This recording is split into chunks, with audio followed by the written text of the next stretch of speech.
चंदा मामा और रहस्यमयी रात। एक गांव था जहां रात के समय चांदनी ऐसी फैलती थी जैसे धरती पर दूध बिखरा। वहां के लोग चंदा मामा की कहानियां सुनते बड़े हुए थे। बच्चों को लगता था कि चंदा मामा सचमुच किसी रहस्यमय जगह में रहते हैं जहां से वे सबको देख सकते हैं, लेकिन किसी ने उन्हें देखा नहीं था। गांव के पास ही एक घना जंगल था जिसे रहस्यमयी वन कहा जाता था। लोगों का मानना था कि वहाँ रात को अजीब अजीब आवाजें आती हैं और कोई उस जंगल से लौटकर नहीं आता। एक बार गांव का एक बच्चा अर्जुन चंदा मामा से मिलने की ठान बैठा। चंदा मामा से मिलने की चाह। अर्जुन को विश्वास था कि अगर वह जंगल में जाकर चंदा मामा को बुलाएगा तो वे उसे मिलने आएंगे। एक रात जब पूरा गांव गहरी नींद में था, अर्जुन ने अपनी झोली में कुछ रोटियां रखी, टॉर्च उठाई और जंगल की ओर चल दिया। जंगल में कदम रखते ही उसे अजीब सी सर्द हवा महसूस हुई। पेड़ों की शाखाएं ऐसे हिल रही थी जैसे वे उससे कुछ कहना चाहती हों। अर्जुन डरते डरते आगे बढ़ता गया। अचानक उसे एक झरने की आवाज सुनाई दी। वह आवाज का पीछा करता हुआ झरने तक पहुंचा। झरने के पास एक बड़ा पत्थर था जिस पर चमकती हुई रोशनी पड़ रही थी। रहस्यमयी पत्थर और दरवाजा। अर्जुन ने देखा कि पत्थर पर कुछ लिखा हुआ है। जो चंदा मामा को देखना चाहता है उसे अपने डर का सामना करना होगा। जैसे ही अर्जुन ने पत्थर को छुआ, एक गूंजती हुई आवाज आई और झरने के नीचे एक दरवाजा खुल गया। अर्जुन ने हिम्मत जुटाई और दरवाजे के अंदर चला गया। वहाँ एक लंबी सीढ़ी थी जो अंधेरे में नीचे जा रही थी। गुप्त संसार का रहस्य। सीढ़ी के अंत में अर्जुन ने खुद को एक अजीब से स्थान पर पाया। वहाँ आसमान काला था लेकिन चांदनी चारों ओर फैली हुई थी। अचानक एक गूंजती आवाज ने उसका स्वागत किया।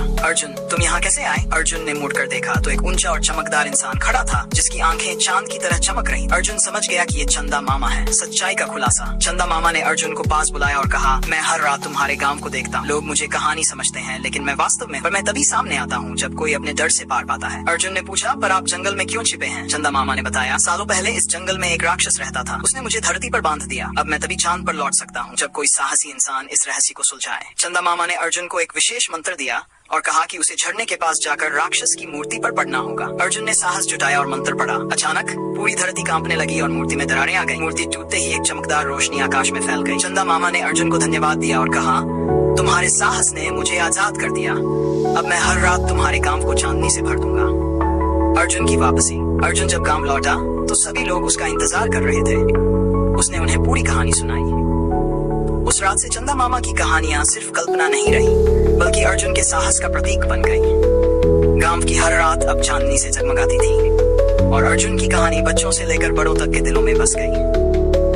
चैनल को सब्सक्राइब करो पहले। हाँ जल्दी करो, मुझे पता है कि आप लोग नहीं करते, वीडियो देखते हो लेकिन सब्सक्राइब नहीं करते। लाल कलर का बटन नहीं से दबाओ, जल्दी दबाओ, जल्दी दबाओ, फिर मैं शुरू करूँ। दबा दो जल्दी, दबा दिया, घंटी में